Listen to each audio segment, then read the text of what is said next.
meeting are about to get fun. Here with me as the host Deswita Anjani with my fellow host Nurul Khairuddin Nisa. In this week's gonna be very interesting. Or so I say, are you gonna be very interesting? Won't you say so, Vika? That's right, because this week we are gonna be two different stories from the two different people. Now let us not waste any more time. Let us introduce one of them onto the seat. Everyone show your warm welcome to former Math Olympiad contestant Adam Putra Wijaya. Hello, hi. Hi. Thank you for inviting me here. Now let us meet the second guest, former astronomy Olympiad contestant Muhammad Redani Bashin. Hello. Hi. Thank you for the opportunity of inviting me here.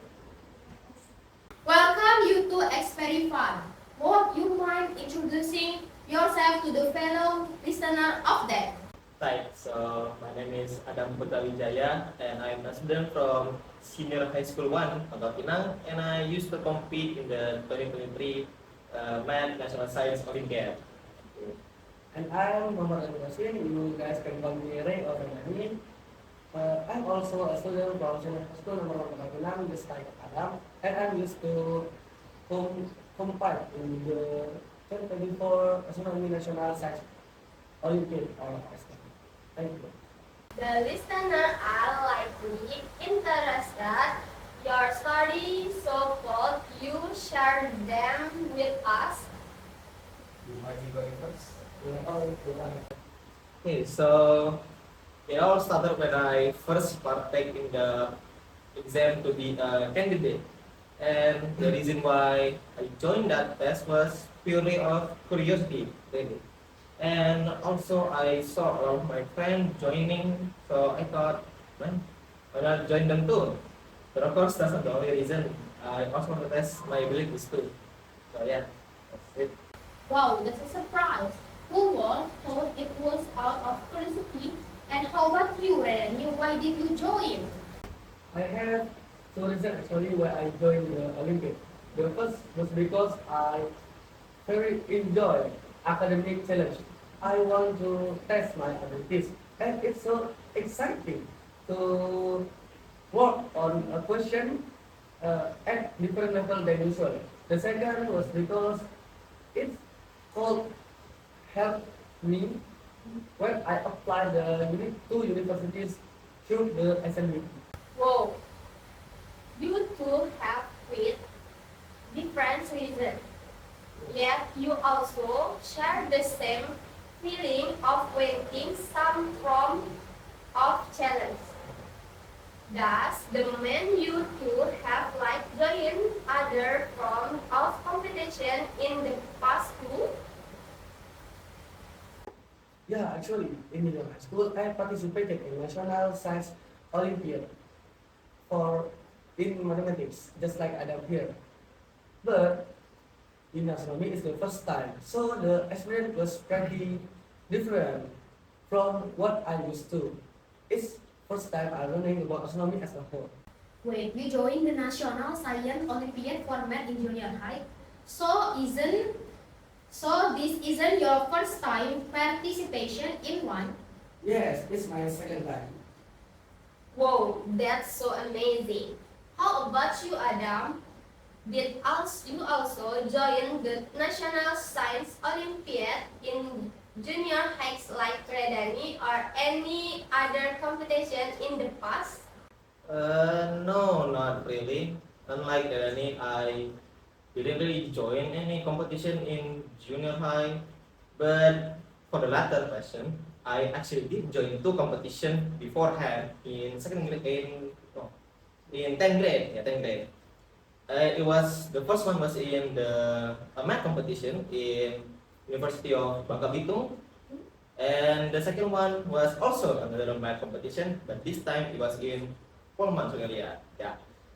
Also, also fun fact for the former, it was actually the very first time I joined a competition outside of school. So it was very fun. I see. So that math competition in University Bangka Belitung was your first, like very first competition you ever did. You didn't join any competition in junior high? No, I wasn't really active in junior high. I kept to myself, so I didn't really bother myself with competition and stuff like that. The listeners are probably curious in your opinion what the hardest part of taking part national science Olympiad. The hardest part, uh, I guess it was the feeling of guilt and the burden I felt when I passed, because I felt really bad for them that took part in it too. Like they tried their hardest, while I joined out of curiosity, and I passed and they didn't, and that made me feel really guilty about it, and make me second guess if I was given the hard choice to begin with, and it made me second guess and greatly affect my study. But thankfully, I managed to push those thoughts away and have a clear mind, and don't don't let it show that it bothered me, so that I could focus on myself and the study. Maybe mine is a little bit different than that. In my opinion, the hardest part was staying consistent in my study. The temptation to play game and play with my friend is very pleasing. And I almost quit multiple times, but I can handle it. Now you two, it look like we are short on time, but before finishing this week episode, are there any word of encouragement you have to say to the listener out there? Word of encouragement. Okay, my words, the listener out there that wants to try and participate in the next National Science Olympiad, is that the journey starts somewhere with the first step. So if you are certain or just driven out of pure curiosity, just like me, then don't be afraid to take that first step. But if you do succeed, then you better give it your all and don't waste the opportunity that was given to you. That journey itself may be rough, but you have to remember that it's journey itself that teaches. Wow, such amazing work. You could have it said better myself. Thank you for Adam and for Dani for experience with us. It has been very fun, Khan. Thank you, though I think we should be also saying thank you to you too. That's right. Thank you for inviting us for your podcast. It's gonna be an amazing experience. No problem, you two. So, unfortunately, it seems this is where our time have come to a close. Thank you for turning in for this week episode of Experiment, where you better lend your ears because things are about to get fun. Make sure you don't miss next week's episode as we have something fun planned. That's all for this. We'll see you all soon. Bye bye!